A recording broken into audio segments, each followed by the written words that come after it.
Olá, olá, seja bem-vindo a mais uma série pelo Codecasts. Eu sou Fábio Vedovelli e estarei com vocês ensinando Laravel básico, simplesmente básico, ok? O Laravel é o nosso companheiro de dia a dia no desenvolvimento de aplicações web, pelo menos de nós aqui da equipe do Codecasts, e ele cresceu demais.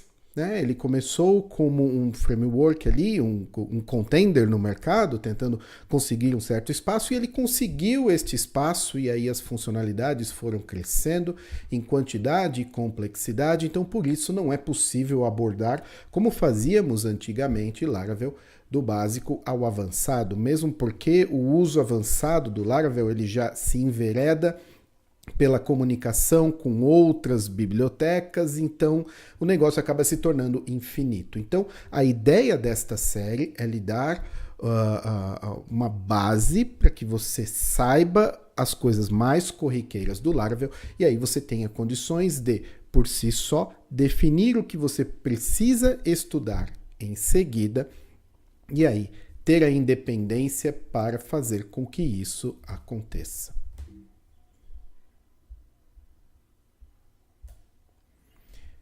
Muito bem, então nesta parte de introdução eu gostaria de falar para vocês o que é um framework. Muitas pessoas já ouviram falar, nós ouvimos essa palavra framework o tempo todo, mas muitas pessoas não têm ideia do que realmente seja um framework. Então pense nele como uma caixa de ferramentas. Essa caixa de ferramentas ela serve para trabalhar com uma determinada linguagem de programação.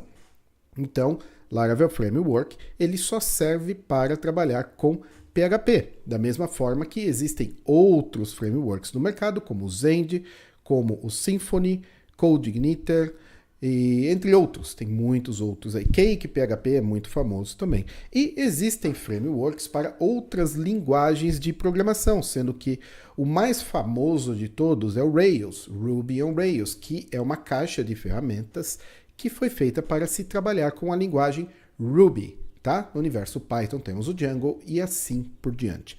Então, veja, por que você precisa de um framework? Simplesmente porque existem tarefas que são comuns a todos os projetos e que são trabalhosas de você executar, de você programar e que você vai precisar replicar para todos eles.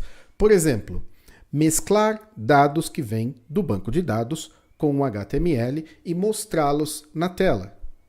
Eu acho que você concorda comigo que isso é comum a qualquer desenvolvimento. Então, um framework ele já te traz um sistema de templates que faz essa mescla para você de forma até que quase transparente, eu diria muito fácil de se fazer. E aí você não precisa se preocupar com isso. Em todos os seus projetos que você utilizar o Laravel, você vai ter um sistema de templates que é consistente com todos eles. O que você faz em um, você faz em outro, tá?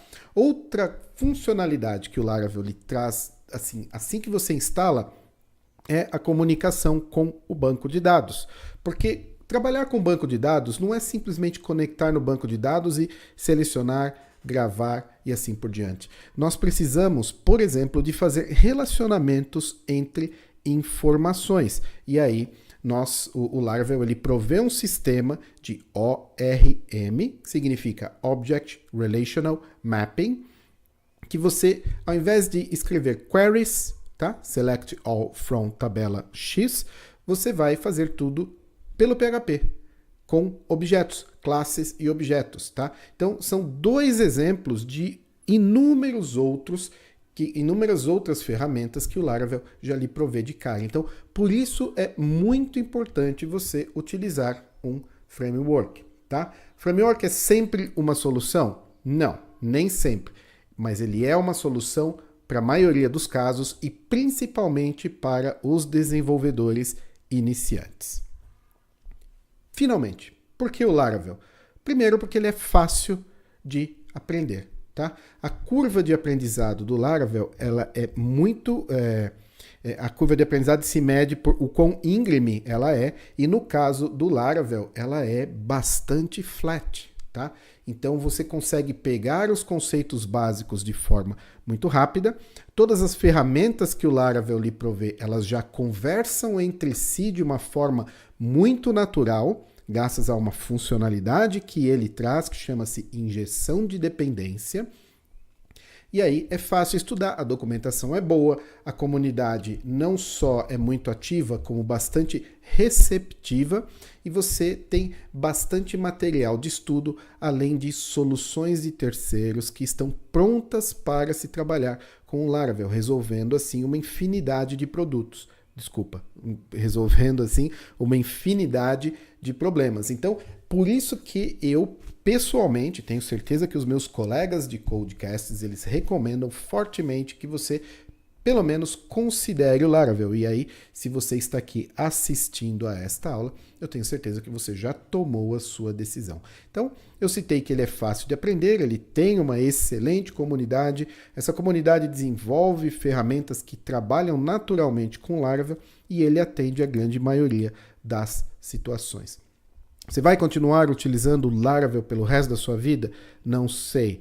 Eu já peguei casos que o Laravel não era a melhor opção, tá? Ou seria um canhão para matar uma mosca. E aí fizemos a opção de coisas menores, simplesmente bibliotecas que nós colocamos para se comunicar. Mas ainda utilizamos bastante o Laravel. E aí, por fim, o que esperar desta série? Então, por ser um curso básico, eu vou me ater a uma única funcionalidade, que é um CRUD. Se você não sabe o que é CRUD, CRUD é Create, Retrieve, Update and Delete, que são as 4 operações que a grande maioria das aplicações web, ou aplicações como um todo, software, sistemas, eles fazem, tá? E aí eu vou simplesmente criar um CRUD e vou protegê-lo por senha. Aí você pode se perguntar, mas eu esperava mais desta série, né? Um CRUD protegido por senha, só isso? Veja, eu vou lhe mostrar o que está envolvido na criação desse CRUD. Primeiro, nós vamos trabalhar com o Artisan. Nós vamos conhecer o Artisan, que é uma ferramenta de linha de comando para criar recursos dentro do Laravel. Então você precisa de um controller, você cria utilizando o Artisan. Você precisa de um model, a mesma coisa. Um arquivo para colocar as suas regras de validação de input de dados, utiliza o Artisan, entre inúmeras outras coisas. Veremos também a parte de banco de dados, tá? Migrations, Factory, Seeds, para que a gente possa criar a estrutura da tabela e ainda abastecer estas novas tabelas com dados fictícios que darão suporte ao desenvolvimento. Aí entraremos na transformação dos dados, obtenção e transformação, que aí vem o Eloquent, que é a ferramenta de ORM que eu disse, Query Builder, para ajudar a gente a criar as nossas queries, e Collections, para que a gente possa trabalhar com os dados, uma vez que eles já tenham sido retornados pelo banco. Veremos também relacionamento de dados. Mostrarei os helpers, que são métodos que estão disponíveis por toda a aplicação e que ajudam em tarefas corriqueiras, como mostrar uma view, fazer um redirecionamento para uma rota e assim por diante. Falar em rotas, veremos sim como trabalhar com elas, tá? Rotas do tipo get, post, put, delete, e veremos também middleware, que são métodos que são executados automaticamente, todas as vezes que determinada rota for acessada. Então, ele faz uma verificação antes de fazer com que a requisição prossiga para o controller. Então, veremos por que eles são necessários, sua utilidade e como utilizá-los. E ainda mais, veremos requests, responses e flash messages. Então, o request nos permite obter a informação enviada pelo usuário. Response, a gente manda uma resposta para o browser, normalmente redirecionando após uma operação ter sido concluída, e flash messages são mensagens que a gente envia informando do resultado daquela operação.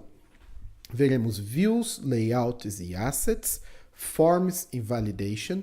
Veremos como debugar a nossa aplicação, como trabalhar com controllers e como tirar o nosso acesso do banco de dados da responsabilidade dos controllers, tá? E aí a gente vai dividir as responsabilidades bem bonitinho. Colocaremos o cache entre a requisição e o banco de dados para aumentar a performance da nossa aplicação e, por fim, trabalharemos um pouco com a parte de front-end, ao utilizar o Elixir.